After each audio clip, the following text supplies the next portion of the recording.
జలధార కార్యక్రమం సందర్భంగా మన పెరావలి గ్రామం నిడదవోలు నియోజకవర్గానికి ఈ కార్యక్రమానికి విచ్చేసిన మా అన్నదమ్ములు, మా ఆడపడుచులు, మా అక్క చెల్లెళ్ళు, యువత, ఎర్ర జెండాలు, భారతీయ జనతా పార్టీ కండువాలు, తెలుగుదేశం జెండాలు, కార్యకర్తలకి, నాయకులకి అందరికీ నా హృదయపూర్వక నమస్కారం. ఈ కార్యక్రమం ప్రత్యేకంగా ఇచ్చేసిన గౌరవ కేంద్ర భారీ పరిశ్రమల శాఖ సహాయ మంత్రి వర్యులు శ్రీ భూపతిరాజు శ్రీనివాస్ వర్మ గారికి నా హృదయపూర్వక నమస్కారం. జనసేన భారీ మెజారిటీతో గెలిపించి ఇక్కడి నుంచి నిడదవోలు నియోజకవర్గం నుంచి గెలిచిన మీరందరూ కలిపి గెలిపించారు. తెలుగుదేశం నాయకులకి, భారతీయ జనతా పార్టీ నాయకులకి, జన సైనికులకి, జనసేన మద్దతుదారులకి మీ అందరి సహకారంతో గెలిపించిన కందుల దుర్గేష్ గారు ఈరోజు గౌరవ పర్యాటక, సాంస్కృతిక మరియు సినిమాటోగ్రఫీ శాఖ మంత్రి వర్యులుగా ఉన్నారు. వారికి నా నమస్కారం. అలాగే శ్రీ కొలుసు పార్థసారథి గారు గౌరవ గృహ నిర్మాణ, సమాచార, ప్రజా సంబంధాల శాఖ మంత్రి వర్యులు, వారికి నా నమస్కారాలు. ఆయన మాట్లాడితే సమస్య, మాట్లాడకపోతే సమస్య.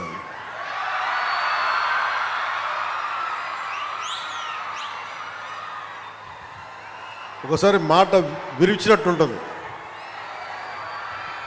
ఇంకోసారి ధైర్యం ఇచ్చినట్టు ఉండదు, ఒకసారి అనవసరమేమో అనిపిస్తాయి, ఒకసారి అవసరమేమో అనిపిస్తాయి. 6 అడుగుల బుల్లెట్ నన్ను కాదు, 6 అడుగుల బుల్లెట్ అంటే మన రఘురామకృష్ణరాజు గారు ఉపసభాపతి, వారికి నా హృదయపూర్వక నమస్కారం. ఆయన సభలో ఉంటే సరదాగా ఉంటుంది, సో వారికి నా నమస్కారం. అలాగే జిల్లా పరిషత్ చైర్పర్సన్ పశ్చిమ గోదావరి జిల్లా శ్రీమతి గంటా పద్మశ్రీ గారికి, పంచాయతీరాజ్, గ్రామీణాభివృద్ధి, గ్రామీణ నీటి సరఫరా శాఖ ముఖ్య కార్యదర్శి శ్రీ శశిభూషణ్ కుమార్ గారికి, కమిషనర్ పంచాయతీరాజ్, గ్రామీణాభివృద్ధి శ్రీ విఆర్ తేజ కృష్ణమైలవరపు గారికి, ఇన్ఛార్జ్ కలెక్టర్ మరియు జిల్లా మ్యాజిస్ట్రేట్ శ్రీ మేఘా స్వరూప్ గారికి,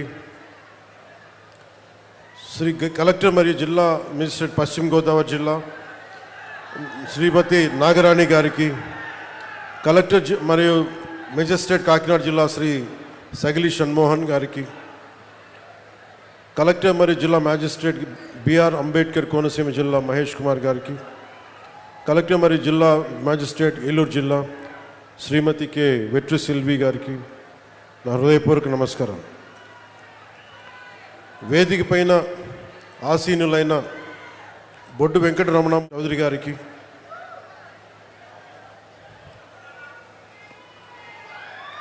శ్రీ కొల్లు పెదిరాజు గారికి, చాగంటి మురళీకృష్ణ గారికి, ఘంటసాల వెంకటలక్ష్మి గారికి, ఐతాబత్తుల ఆనందరావు గారికి, దేవి వరప్రసాద్ గారికి, గిడ్డి సత్యనారాయణ గారికి, బండారు సత్యానందరావు గారికి, వేగుళ్ల జోగేశ్వరరావు గారికి, నల్లమిల్ల రామకృష్ణారెడ్డి గారికి, బత్తుల రామకృష్ణ గారికి, జ్యోతుల నెహ్రూ గారికి, ముప్పిడి వెంకటేశ్వరరావు గారికి, పచ్చమట్ల ధర్మరాజు గారికి, చెర్రి బాలరాజు గారికి, పంతం వెంకటేశ్వరరావు గారికి, బూరుగుపల్లి శేషారావు గారికి, కొత్తపల్లి సుబ్బారాయుడు గారికి, కళ్యాణం శివశ్రీనివాస్ గారికి, తుమ్మల బాబు గారికి, హరిప్రసాద్ గారికి, బొమ్మిడి నాయకర్ గారికి, బోలిశెట్టి సీను గారికి, అదే మనం బాహుబలి అంటాం కదా, ఆ బోలిశెట్టి సీను, సో పులపర్తి రామాంజనేయులు గారికి, సోమవీర్రాజు గారికి, పేరాబత్తుల రాజశేఖర్ గారికి, ఐతాబత్తుల ఆనందరావు గారికి, వారందరికీ పేరు పేరున నా హృదయపూర్వక నమస్కారం. ఇవన్నీ ఎందుకు చెప్తున్నాను ఈ పేర్లు అంటే, కూటమి ప్రభుత్వం అంటే ఇంతమంది కలిస్తే, ఇన్ని విభిన్నమైన నేపథ్యాల నుంచి విభిన్నమైన పార్టీల భావజాలం నుంచి వీళ్ళెవరు నా ఫ్రెండ్స్ కాదు, నా అన్నదమ్ములు కాదు, ఒక కుటుంబం కాదు. మేమందరం కలిపి ఒకటే కుటుంబం కోసం ఆలోచించాం. తెలుగు జాతి కోసం, ఆంధ్రప్రదేశ్ కోసం, మీకోసం మేమందరం ఏకమయ్యాం. దేనికి నష్టాలైపోతుంది, విభజన జరిగింది, విభజన తర్వాత నష్టపోతూ ఉన్నాం, 10 సంవత్సరాలు నలిగిపోయాం, ఇంకోసారి నలిగిపోకూడదన్న ఉద్దేశంతో మొదటి రోజు నుంచి కూటమి ప్రభుత్వం కోసం తపన పడ్డాం. ఈ రోజున మనం అమరజీవి జలద్వార ద్వారా చేపట్టిన వాటర్ గ్రిడ్ ప్రాజెక్ట్స్ నిర్మాణం కోసం రాష్ట్ర వ్యాప్తంగా 5 జిల్లాల పరిధిలో 7,910 కోట్ల రూపాయలని ఖర్చు పెడతా ఉన్నాం. ఈ ప్రాజెక్టుల ద్వారా వచ్చే 35 ఏళ్లలో 1.2 కోట్ల మందికి దాహం తీర్చాలని సంకల్పించాం. ముఖ్యంగా ఉమ్మడి తూర్పు పశ్చిమ గోదావరి జిల్లాల్లో తీర ప్రాంతం వెంబడి నివసించే మత్స్యకార సోదరులకి మేలు చేయాలన్న ఉద్దేశంతో ఎక్కువ తీర ప్రాంతాలను కలిపేలా ఈ ప్రాజెక్ట్ రూపకల్పన జరిగింది. ప్రజలందరికీ కూడా స్వచ్ఛమైన శుద్ధమైన తాగునీరు అందించేందుకు కూటమి ప్రభుత్వం కట్టుబడి ఉంది.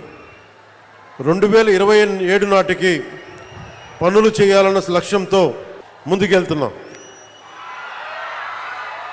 మీకోసమే. మీరు అరిచి గొంతులు ఎండుకుపోతే మీ గొంతు తడపడానికే ప్రాజెక్ట్ ఇది ప్రత్యేకించి అమరజీవి జలధార అని పెట్టడానికి చాలా కారణం ఉంది. నాకు చాలా ఇష్టమైన వ్యక్తులు మన తెలుగు నాయకులు ఒకళ్ళు బూర్గుల రామకృష్ణారావు గారు. తెలంగాణ ముఖ్యమంత్రిగా పనిచేసి తెలుగు వారందరూ ఏకం కావాలి అని చెప్పి ముఖ్యమంత్రిగా ఉండి తను స్వచ్ఛందంగా పదవి దిగిపోయి, తెలంగాణ ముఖ్యమంత్రిగా పదవి దిగిపోయి ఆంధ్రప్రదేశ్ ఉమ్మడిగా ఏర్పడటానికి విలీనం చేశారు, త్యాగం చేశారు. ఆయన ఒకరిని ఎప్పుడు స్మరించుకుంటూ ఉంటారు, ఆయన గుండెల్లో ఉంటారు. ఇంకొకరు తెలుగువాడి ఉనికి లేని రోజున మద్రాస్ ప్రెసిడెన్సీలో ఉన్న రోజుల్లో తెలుగువారిని గొల్టీలుగా సంబోధించే సమయంలో న్యూనతకి ఒకలాంటి కించపరిచే విధానంలో ఉంటే తెలుగువారి ఆత్మగౌరవం కోసం, తెలుగువారి సంక్షేమం కోసం, అంటే ఎవరి ప్రాణత్యాగాల మీద ఈ నేల ఏర్పడిందో, ఎవరి దేహత్యాగంతో ఈ రాష్ట్రం ఏర్పడిందో వారిని స్మరించుకోవడం మన కర్తవ్యం. ఎప్పుడు కూడా మనం ఈజీగా తీసుకుంటాం బలిదానాలు, మర్చిపోతే ఒక జనరేషన్ ఆయన మన కోసం ప్రాణత్యాగం చేశారంటే 50 రోజులు తిండి తినలేదు అనుకుంటాం. కానీ మనం ఎదిగే కొద్దీ, మనకి కష్టాలు వచ్చే కొద్దీ గత తరం చేసిన త్యాగాలు మనకు అర్థమవుతూ ఉంటాయి. అలాగే నాకు పొట్టి శ్రీరాములు గారు చిన్నప్పటి కంటే కూడా ప్రతి సంవత్సరం వయసు వచ్చే కొద్దీ ఆయన గొప్పతనం అర్థమైంది, ఆయన త్యాగం అర్థమైంది. ఒకసారి నాకు ఎంత బాధ కలిగింది అంటే, పొట్టి శ్రీరాములు గారి జయంతి అంటే దండేద్దామంటే ఎక్కడ లేదు ఆయన విగ్రహం. ఎక్కడో ఒక ఆర్య వైశ్య సత్రం దగ్గర ఉంది, అక్కడికి వెళ్దామన్నారు. అక్కడ పెట్టడం ఏంటని అడిగారు. అంటే అది ఆయన వైశ్య కులానికి చెందినవారు, అందుకని ఆర్య వైశ్య గృహాల్లో ఉంటాయి ఎక్కువ, అక్కడికి వెళ్దాం పదండి అంటే నాకు ఆ రోజు అనిపించింది, ఎవరి ఉనికి మీద ఒక గొప్ప నాయకుడిని ఒక వైశ్య కులానికి పరిమితం చేస్తారా? ఇన్ని వందల కులాలు ఉన్నాయి మన దగ్గర. ఇన్ని వందల కులాల కోసం ఒకడు ప్రాణత్యాగం చేస్తే మనం ఇచ్చిన గౌరవం ఆయనకు ఒక నెల్లూరు జిల్లాకి పరిమితం చేసాం. ఆయన గొప్పతనం నెల్లూరు పొట్టి శ్రీరాములు జిల్లా. రాష్ట్రాన్ని ఇచ్చిన వాడిని పెంచావా తగ్గించాం? ఆంధ్రులకి ఒక రాష్ట్రం కల్పించిన వాడికి మనం ఇచ్చిన గౌరవం నెల్లూరుకి పరిమితం చేసాం అంతే. గౌరవం ఇచ్చావా అంటే ఇచ్చాం. సైనిక్స్ కూర్చోండి. పోలీసు వారికి కూడా నా విన్నపం, వారిని ముందుకు రానివ్వకుండా చూడండి, కానీ దయచేసి వాళ్ళని ఏమనకండి. మీరు ఇలా అరిచే మీరు గొంతులు పోగొట్టుకుంటారు తప్ప. అక్కడున్న యువతంతా దయచేసి బ్యారికేడ్స్ నుంచి ముందుకు రాకండి. ఇలాంటి పరిస్థితుల వల్లే ప్రధానమంత్రి గారు కూడా రావడానికి ఆలోచిస్తున్నారు నేనున్న సభలకి. ఇది చప్పట్లు కొట్టేది కాదు, ఇది చప్పట్లు కొట్టేది కాదు. ఎందుకంటే ప్రధానమంత్రి గారికి ప్రపంచమంతా శత్రువులు, ఏ మూల నుంచి దాడి చేస్తారో తెలియదు. అలాంటిది స్పెషల్ ప్రొటెక్షన్ గ్రూప్ ప్రధానమంత్రి గారిది వాళ్ళు ఇచ్చే నాకు కన్సర్న్ తెలియజేస్తూ ఉంటారు. మీరు ముందుకు వచ్చేస్తారు, దాచుకొని వచ్చేస్తారు, మాకు ఇబ్బంది అయిపోతుంది, పొలిటికల్ లీడర్స్గా మీరు కొంచెం మీ వాళ్ళకి బాధ్యతగా చెప్పండి అంటారు. అందుకే నేను మిమ్మల్ని అందరూ విన్నవించుకుంటా ఉన్నాను, కొంచెం మీరు నియంత్రణ పాటించాలి. ఉత్సాహం మంచిది, కానీ మీకోసం పనిచేసే నాయకులందరికీ కూడా టార్గెటెడ్, గుర్తుపెట్టుకోండి, నాతో సహా. That's why you have to maintain certain security protocols. అది దయచేసి అర్థం చేసుకోండి. ఇందాక నేను చెప్పిన విషయానికి వస్తే, రాష్ట్రం తెలుగు వారికి ఒక ఉనికినిచ్చినవాడు పొట్టి శ్రీరాములు గారు. 56 రోజులు ఉపవాసం చేసి చనిపోతే అందరూ కూర్చోబెట్టి ఆయన్ని, చనిపోతే శవం తీయడానికి కూడా మనుషులు లేరు ఆయన పక్కన, 2-3 తప్ప. ఎంత బాధ కలిగిస్తా మాట. మన ఘంటసాల గారు, కీర్తిశేషులు ఘంటసాల గారు వీళ్ళందరూ కూర్చొని ఆయన్ని తీసుకొచ్చి ఇక్కడ ఖననం చేశారు. అలాంటి వ్యక్తికి ఎప్పుడు నా గుండెల్లో ఉంటారు, మనందరూ గుండెల్లో పెట్టుకోవాల్సిన వ్యక్తి. తెలుగు జాతి, తెలుగు ఆత్మగౌరవం అని మాట్లాడటానికి మూలకారకుడు అమరజీవి పొట్టి శ్రీరాములు గారు. దానిని మనం పెద్దల నుంచి పిన్నల దాకా ఇది గుండెల్లో పెట్టుకోవాలి. ఒక్కొక్క నాయకుడికి కులం అంటగడితే మనం కులాల సమూహంలా ఉంటాం తప్ప భారతీయులకైతే మనం ఎప్పటికీ ఉండలేం. అంబేద్కర్ గారికి కులం అంటగట్టలేం. కొంతమంది ఎక్కువ ప్రేమించవచ్చు, అది వేరే విషయం. అంబేద్కర్ గారు అందరి కోసం ఆలోచించిన వ్యక్తి. మహాత్మా గాంధీ అందరి కోసం ఆలోచించిన వ్యక్తి. ఒక అమరజీవి పొట్టి శ్రీరాములు అందరి కోసం ఆలోచించిన వ్యక్తి. మనం అలా ఆ దృష్టికోణం నుంచి చూడాలి తప్ప వీళ్ళకి కులాలు ఎవరికి ఉండవు, ఎవరికి. అది మీ జనరేషన్. నేను బాధ్యత తీసుకున్నా. నాకు ఎప్పుడో చిన్నప్పుడు ఉన్న ఒక కంబాల కృష్ణమూర్తి గారు, మా నాన్నగారి స్నేహితులైన కంబాల కృష్ణమూర్తి గారు, ఆయన రాసిన పుస్తకం అమృత వాక్కుల్లో ఒక 4 లైన్లు కథ డొక్కా సీతమ్మ గారిది చదివితే, ఏ 6వ క్లాస్లోనో 7వ క్లాస్లోనో అది మనసులో ఉండిపోయి, డొక్కా సీతమ్మ మధ్యాహ్న భోజన పథకం పెడతాం అని ఒక మాట మేము కూటమి సమయంలో అంటే, అది ఆల్రెడీ మనకి తెలుగుదేశం చంద్రబాబు గారు దానికి మేము ఆల్రెడీ పేరు పెట్టాం కాబట్టి మరి దేనికి పెడతామంటే, మధ్యాహ్నం చిన్నపిల్లలకి గుర్తుండిపోయేలా పిల్లలకి మధ్యాహ్న భోజన పథకం, ఉచిత మధ్యాహ్న భోజన పథకం కింద డొక్కా సీతమ్మ పేరు పెడితే నాకు చాలా చాలా ఆనందం కలిగింది. ఆవిడ కులం చూడలేదు. ఎవరికి ఆకలితో అమ్మ నాకు అన్నం పెట్టు అంటే డొక్కా సీతమ్మ అంటే వచ్చి అన్నం పెట్టేది. అంటే ఈ స్ఫూర్తిని వచ్చే తరాలకి మనం ఒకసారి గుర్తు చేసుకోవాల్సిన అవసరం చాలా చాలా ఉంది. అందుకని ఆయన గౌరవార్థం అమరజీవి ఈ జలధార కార్యక్రమానికి ఎవరి పేరు పెట్టాలి, ఏం పేరు పెట్టాలి చాలాసార్లు ఆలోచించిన తర్వాత ఆ మహానుభావుడికి మించిన పేరు ఏది రాలేదు. మనస్ఫూర్తిగా వారికి శతకోటి నమస్కారాలు, శతకోటి దండాలు తెలియజేస్తాం. ఆ మహానుభావుడు చనిపోయాను, పంచభూతాల్లో కలిసిపోయారు, కానీ ఆయన ఆత్మ శక్తి ఇక్కడే తిరుగుతూ ఉంటుంది. ఎందుకంటే మనం మంచి వాళ్ళని పెంపొందించుకుంటే తప్ప సమాజానికి మంచి చేయలేం. మీరు ఎవరిని ఆరాధిస్తారో మీరు వాళ్ళలా తయారవుతారు. నేను పొట్టి శ్రీరాములు ఆరాధించాను, ఒక బూర్గుల రామకృష్ణారావుని ఆరాధించాను, ఒక చంద్రశేఖర్ ఆజాద్ని ఆరాధించాను. నేను క్రిమినల్స్ని ఆరాధించలా, దోపిడీ చేసేవాడిని, దగా చేసేవాడిని నేను ఆరాధించలా, హక్కుల కోసం పోరాడేవాళ్ళని ఆరాధించాను. దానివల్లే నేను తగ్గి 10 సంవత్సరాలు పార్టీ పెట్టి నేను తగ్గి, సీట్ల విషయంలో తగ్గి, అందరి చేత తిట్లు తింటా, ఒకడు అమ్మేశానని ఒకడు, ఇంకా దిగజారిపోయాను ఇంకొకడు, ఎన్ని ఎవరు మాట్లాడినా నేను తగ్గింది మీకు. నేను ఈ నీటి సాక్షిగా చెప్తున్నాను, నేను తాగే నీళ్ళు సాక్షిగా చెప్తున్నాను, అమరజీవి జలధార సాక్షిగా చెప్తున్నాను. రాష్ట్రానికి మంచి జరగాలి, మీకు మంచి జరగాలని నాకు స్వార్థమే లేదు. నాకు జీవితకాలంలో వాటర్ బాటిల్స్ కొనుక్కొని పెట్టుకోవచ్చు. నేను ఎప్పుడు జీవితంలో కలగనలా వాటర్ బాటిల్ కొనుక్కొని నీళ్లు తాగాల్సి వస్తుంది పెరిగేటప్పుడు. దట్టు ముఖ్యంగా మరి గోదావరి జిల్లాలో గోదావరి తీర ప్రాంతం పారే కాలం ఇది, నేల ఇది. ఇక్కడ కూడా నీళ్ళ కరువు వస్తుంటే నేను ఎప్పుడు కల్లో కూడా ఎవరు ఊహించున్నాం.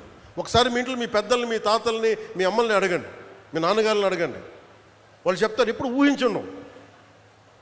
2018లో నేను భీమవరం వెళ్ళి 2000 వరుసగా తిరుగుతున్నప్పుడు భీమవరంకి వెళ్తే మన నాయకర్ గారే ఉన్నారు. వెళ్ళి ఆయన ఎక్కడో కూర్చోబెడితే నీళ్ళు ఇస్తే పసుపు పచ్చకునే బాత్రూంలో అవి వడకట్టుకొని తాగాలంట. నా తల తిరిగిపోయింది. నాకు ఏమైపోయినాయి అంటే భూగర్భ జలాలు కలుషితం అయిపోయినాయి. ఒకవైపు నిండు నది గోదావరమ్మ పారడం ఏంటి, ఆర్థర్ కాటన్ కట్టిన బ్రిడ్జిలు ఉండి అన్నీ ఉండి ఈ ఆక్వా పొల్యూషన్కి మొత్తం భూగర్భ జలాలు కలుషితం అయిపోయినాయి అంటే నవ్వాలా ఏడవాలా నాకు అర్థం కాల. అదే మీరు చూడండి, ఈ రోజున దాదాపు 7,900 తోటి మనం ఈ ప్రారంభిస్తున్నది. నిజంగా మనకి నీళ్లు కలుషితం కాకుండా ఉండుంటే ఎన్నిటికి ఉపయోగించేవాళ్ళో మీకు తెలియదు.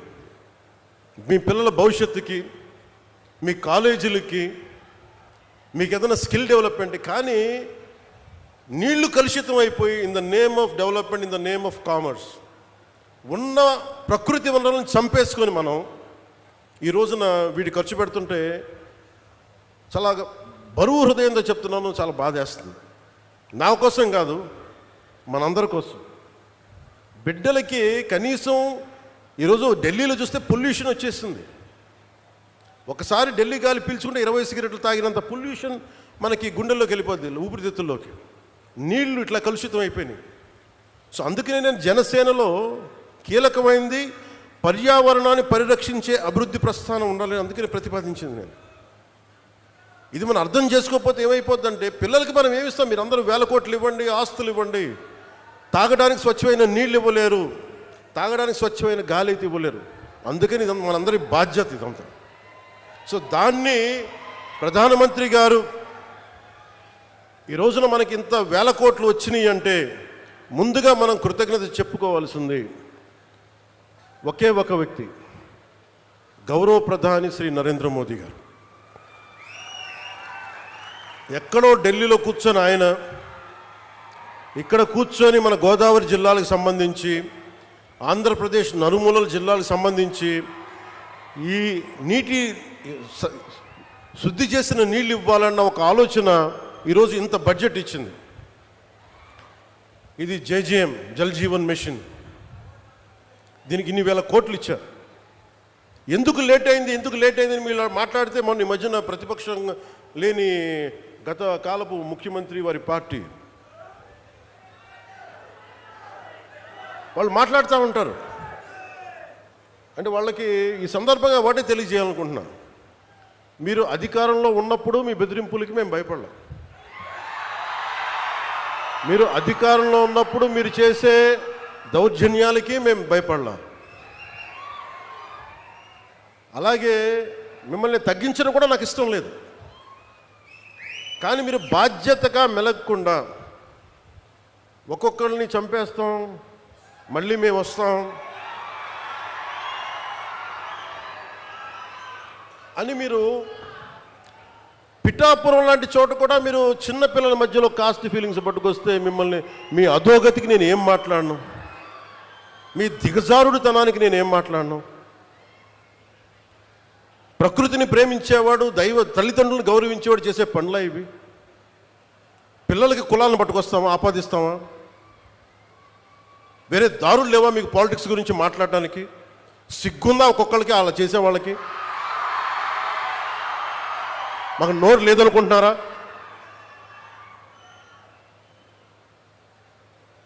కూర్చొని మీరు కాంట్రాక్ట్లు వేస్తే కాంట్రాక్ట్లు వేసిన వాళ్ళందరినీ మేము బెదిరించేస్తాం, జైల్లో పెడతామంటే ఏమనుకుంటున్నారా మీరంతా? మేమేం మాటలా గుర్తుపెట్టుకోండి. అలా బెదిరించే సమూహం ఎవరైనా సరే,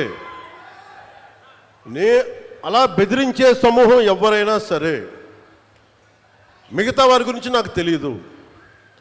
పవన్ కళ్యాణ్కి అధికారం ఉన్నా అధికారం లేకపోయినా పవన్ కళ్యాణ్ ఎప్పుడు పవన్ కళ్యాణ్ లాగే ఉంటాడు, భయపడ్డాం. చాలా ఇంట్లోంచి బయటకు వచ్చేటప్పుడు తిరిగి వెళ్తాం లేదు అని డిసైడ్ అయ్యే వస్తాం. అందువల్ల మీ ఆకు రౌడీలు కానీ, అలాగే చెప్తున్నా, ఏదైనా మాట్లాడితే అధికారులు కూడా భయపడుతున్నారు. ఎందుకు భయపడుతున్నారంటే చెవుల్లో చెప్తారు, అదే సార్ వాళ్ళ వెనక చాలామంది రౌడీలు ఉంటారండి, కిరాయి హంతకులు ఉంటారంటే, మీకు కరెక్ట్గా యోగి ఆదిత్యనాథ్ లాంటి ట్రీట్మెంట్ కనుక ఒక్కొక్కడికి ఇస్తే, ఒక్కొక్కడికి రౌడిజం అంటే కాలు కీలు తీసి మడత పెట్టి కింద కూర్చోపెడితే, అప్పుడు కరెక్ట్గా చెప్తా, కరుడుగట్టిపోయిన జీవితకాలం ఒకే మన వాళ్ళతో ఏకీభవించవచ్చు, ఏకీభవించకపోవచ్చు. నక్సలైట్స్ తోటి, వామపక్ష తీవ్రవాదులతో మనం ఏకీభవించవచ్చు, ఏకీభవించకపోవచ్చు. అలాంటి బలమైన ఆర్గనైజేషన్నే కకావికలం అయిపోయిన పరిస్థితుల్లో ఉంటే ప్రభుత్వం తలుచుకుంటే, అలాంటిది ఇన్ని లక్షల మంది పోలీసు ఉండి, ఇన్ని వందల మంది ఐపీఎస్లు ఉండి, 1000-2000 ఉన్న డిఎస్పీలు ఉండి, అలాంటి కిరాయి గ్యాంగుల్ని మెయింటైన్ చేసే వ్యక్తుల మీద 2 రోజులు 48 గంటలు మీ చుట్టుపక్కల ఎవరున్నారు, వాడి పేరేంటి అన్ని కనుక్కొని ఒక పొలిటికల్ నిర్ణయం తీసుకుంటే ఇక మళ్ళీ ఎప్పుడు ఇలాంటి మాటలు రారు. మీరు అక్కడి దాకా తీసుకెళ్ళకండి. మీరు ఇదే చెప్తున్నాను ఇంకొకసారి, సామాజిక మాధ్యమాల్లో కానీ విదేశాల్లో కూర్చొని వాగే వాళ్ళతో సహా ఇక్కడ కూర్చొని భవిష్యత్తులో మేము వస్తాం, వచ్చి మేమేం చేస్తామంటే, వచ్చినప్పుడే మీరేం పీకలేదు, ఏం మాట్లాడతారు ఇప్పుడు? వచ్చినప్పుడే మీరు ఏం పీకలా అంటే ఏమనుకుంటారు? మీరు కూర్చోబెట్టి మీరు బెదిరింపులు చేస్తే భయపడతాం అనుకుంటున్నారా? దానికి మేము ఒక్కడు చిన్నప్పటి నుంచి కూర్చొని అమరజీవిని గుండెల్లో పెట్టుకున్నాడంటే వాడికి ఎంత పిచ్చి ఉంటుంది? ఏ మ్యాడ్నెస్ ఉంటే ఇలా వస్తాం మేము?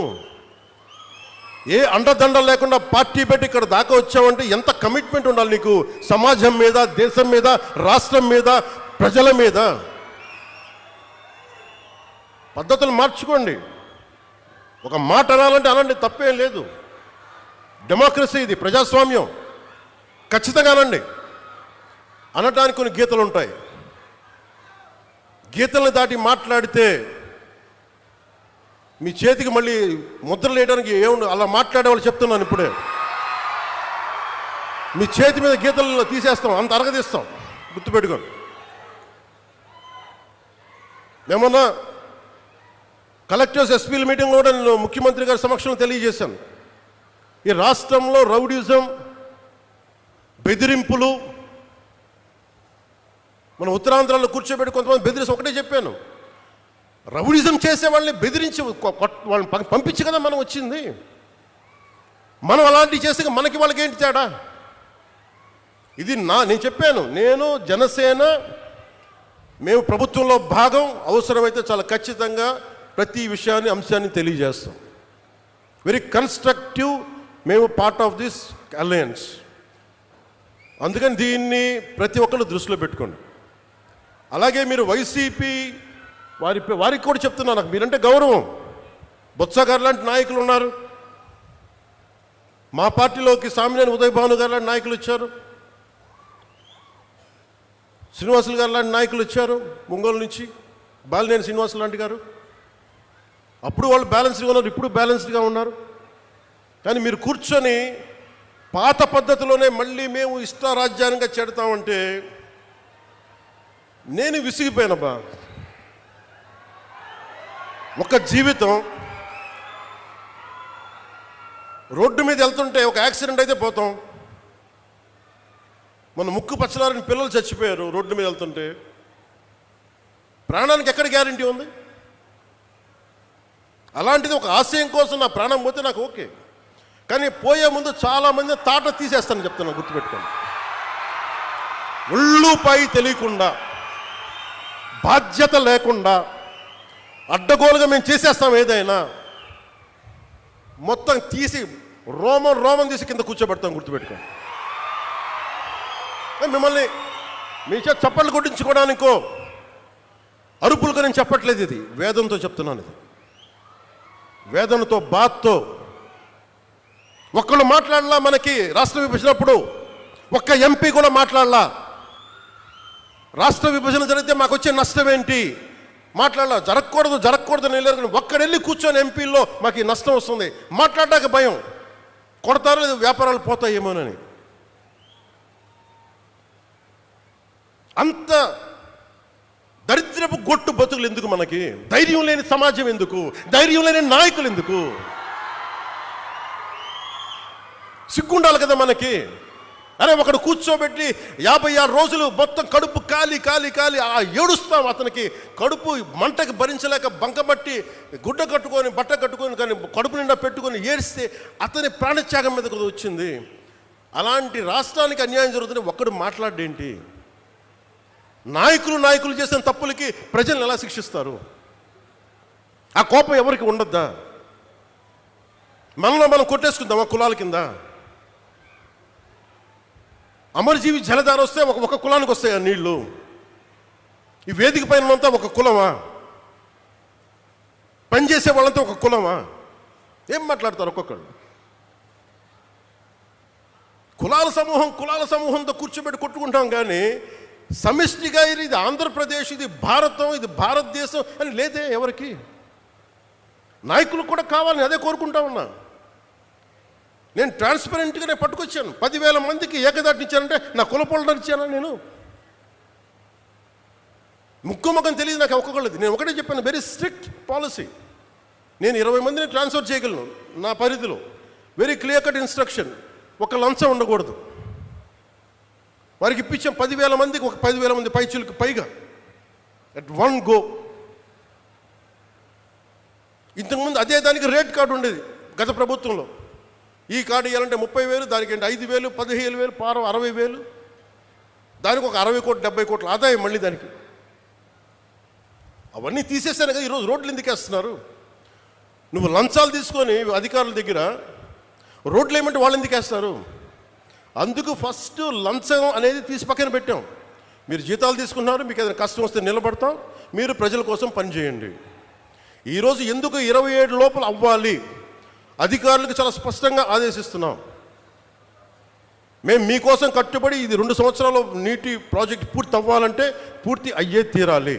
ఇది నేను పర్సనల్గా నేను కూర్చొని మన ఉభయ గోదావరి జిల్లాలకి మొత్తం ఆంధ్రప్రదేశ్లో ఉన్న ఈ 5 ప్రాజెక్ట్స్కి అయ్యేలాగా నేను పర్సనల్గా బాధ్యత తీసుకుంటాం.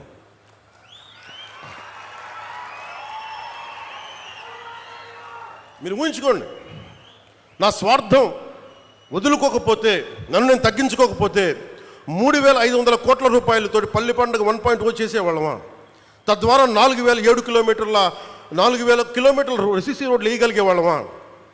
నేనే కనుక నా స్వార్థం కోసం ఆలోచన తగ్గించకుండా ఉంటే 1,00,000 ఫామ్ పాయింట్స్ కట్టేవాళ్ళమా? నేనే కనుక తగ్గకుండా ఉంటే 22,500 మినీ గోకులాలు కట్టేవాళ్ళమా? నేనే కనుక తగ్గకుండా ఉంటే 10,000 ఎకరాలు ఉద్యానవనాలు పంటలు పండేయా? నేనే కనుక తగ్గకుండా ఉంటే 7,000 కోట్లతో 8,000 కిలోమీటర్ల బీటీ మరియు సిసి రోడ్లు వస్తాయా? ఇంకొక 25,000 మినీ గోకులాలు వస్తాయా?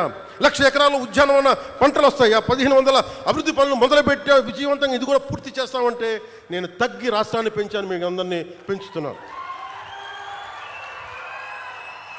డోలీ గ్రామాలు పట్టించుకోరు ఎవరు పట్టించుకోరు ఆ డోలీ గ్రామాలని. నేను వెళ్ళాను తాండాల్లోకి. నేను అందరికి యాక్టర్లా కనిపించవచ్చు, సినిమాలో డాన్సులు చేయొచ్చు, నా పని అది, నా వృత్తి అది. కానీ ఎందుకు చేస్తా ఉంటారే? మన మనిషి కష్టాల్లో ఉంటే ఇదే తాండాలో నేను తిరిగాను. ఇదే తాండాలు చూశాను, ఆదిలాబాద్ గోండు తాండాలు తిరిగాను. గుక్కెడు నీళ్లు కోసం ఏడుపు, నిద్ర పట్ల నాకు. వస్తామో పెడతామో తెలీదు. ఆవిడ అడిగింది నాకు నీళ్లు కావాలంటే ఆ నీళ్లు కోసం ఎంత నిద్ర పట్ల. 3 గంటలకు లేచాను.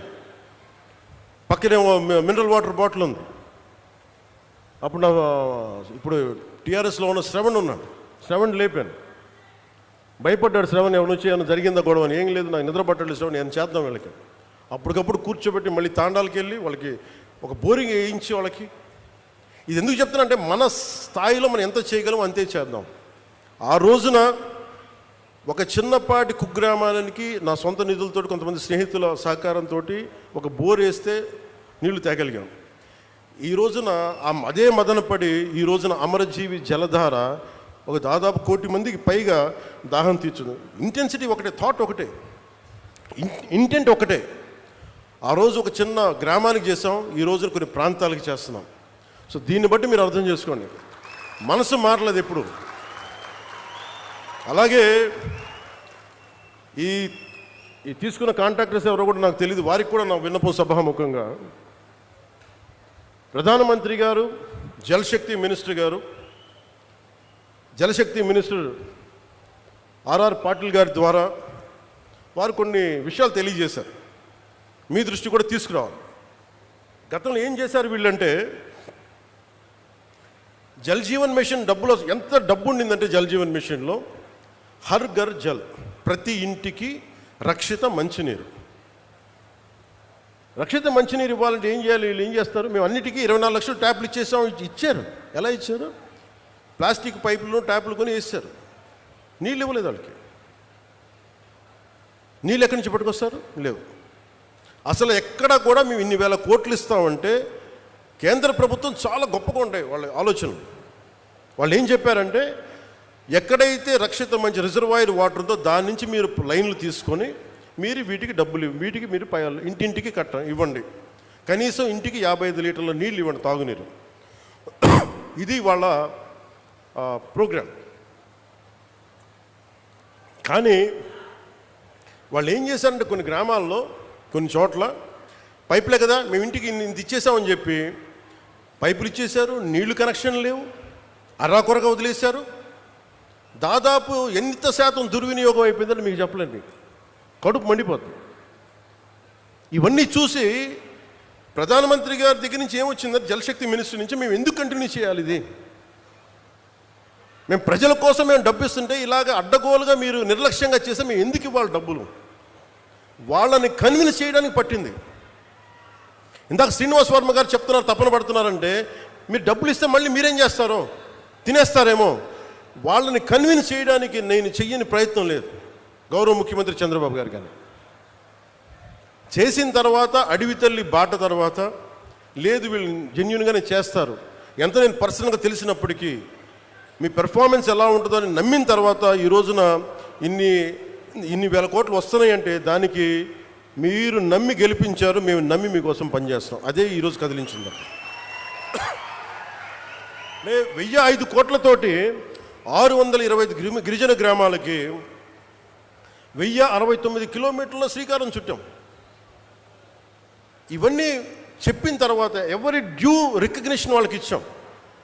ప్రధానమంత్రి గారి సహకారం లేకపోతే ఈరోజు మేమేం చేయలేం. అలాగే ఒకవైపు చంద్రబాబు నాయుడు గారి అనుభవం, ముఖ్యంగా ఆయన ఫినాన్షియల్ అండర్స్టాండింగ్, ఆర్థిక దుస్థితిని ఎలా సరిచెయ్యాలి, ఆయనది అపారమైన అనుభవం.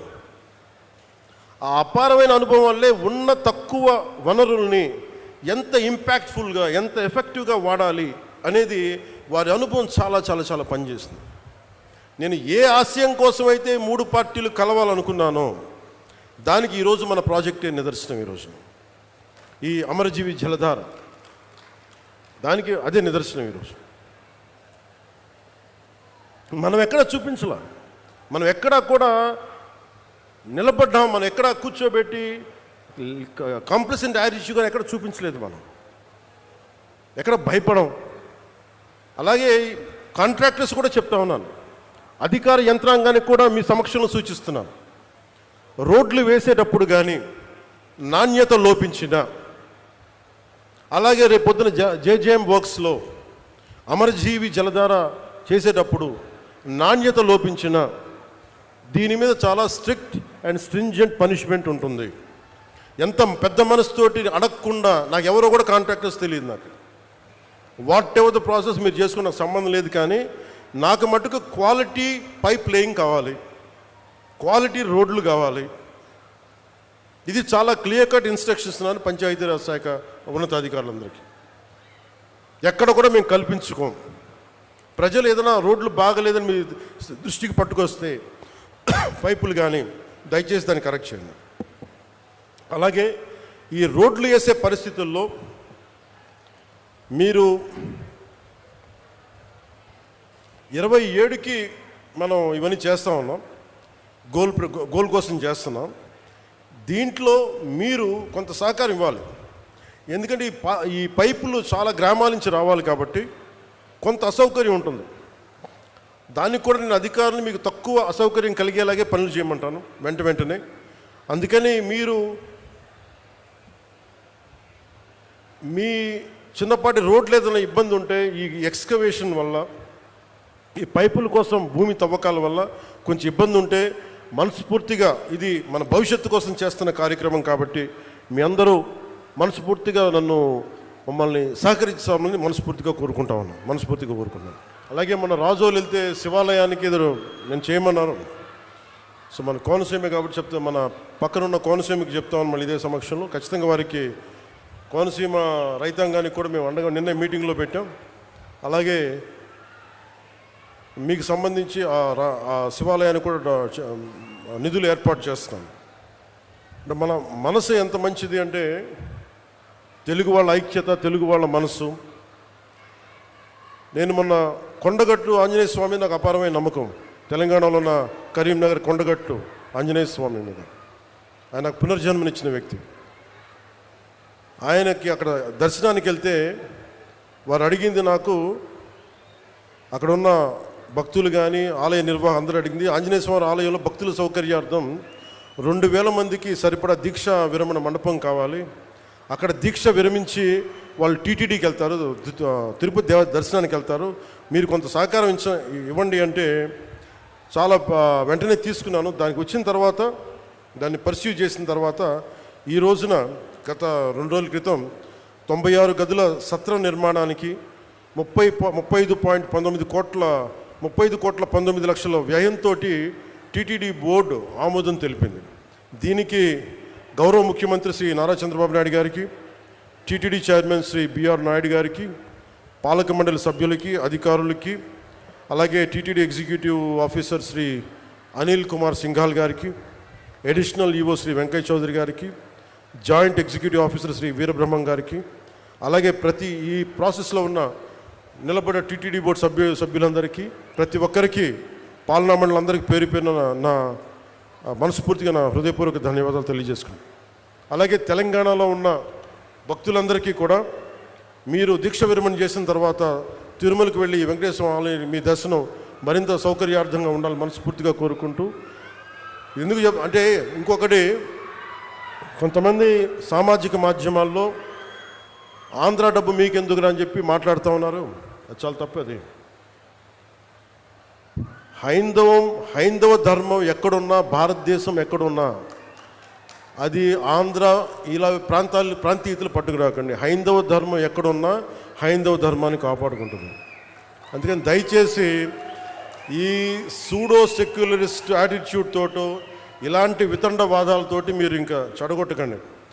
ప్రాంతాలతోటి, ప్రాంతీయతలతోటి, కులాలతోటి, భాషలతోటి ఇంకా దేశాన్ని నాశనం చేసి కూర్చోబెట్టారు. ఇంకా చాలు ఇలాంటి పిచ్చి మాటలను, ఇలాంటి వాదనలు ఆపి కొంచెం కన్స్ట్రక్టివ్గా ఆలోచించండి దయచేసి అందరూ. అలా మీ అందరికి కూడా ప్రత్యేకించి ధన్యవాదాలు తెలుపుకుంటూ, నాకున్న కోరిక ఒకటే, నేను పదే ఈ కూటమి స్థిరత్వం కోరుకుంటున్నాను. ఈ కూటమి స్థిరత్వం, నేను చాలా బలంగా ఉంటాను. పోలీసు కూడా నిన్న అధికారి సీఎం గారు కూడా చాలా సెలవు ఇచ్చారు. మీకు ప్రజలకి కష్టం కలిగితే ఏది కూడా సహించం. అలాగే మీరు కూడా ముఖ్యంగా యువతకి నిన్న ఎస్పీ కాన్ఫరెన్స్లో లా అండ్ ఆర్డర్ టైంలో మీ గురించి ఒకటి వచ్చింది. ముఖ్యంగా బైకులు వెళ్ళే యువతకి 60% యాక్సిడెంట్స్, 100% యాక్సిడెంట్లో 60 నుంచి 70% బైక్స్ వల్లే జరుగుతున్నాయని. మీకు తల్లిదండ్రులు బైకులు ఇచ్చింది, మీరు జాగ్రత్తగా వెళ్ళాలని. దయచేసి నేను మీ అందరికీ గెడ్డం పట్టుకొని మరీ బతులాడుతాను, దయచేసి క్షేమంగా వెళ్ళండి ఇంటికి. పోతే ప్రాణాలు తిరిగిరావు. మీరు బాగుండాలని కదా మేము చేసేది. అందుకని అలాగే మా ఆడపడుచులకి, మా అక్క చెల్లెళ్ళకి, యువతులకి మీ గురించి ప్రత్యేకంగా మీకు ఎప్పుడు అండగా ఉంటాం. మీ కాళ్ళ మీద నిలబడగలిగేలా ఎంఎస్ఎంఈ పాక్స్ ఇవన్నీ వస్తూ ఉన్నాయి. మాకు కొంచెం మరింత సమయం ఇచ్చి ఎప్పుడు మాకు తోడ్పాటుని ఇవ్వాల్సిందిగా మనస్ఫూర్తిగా కోరుకుంటూ, నిరంతరం మీ సేవలో పవన్ కళ్యాణ్. జై హింద్.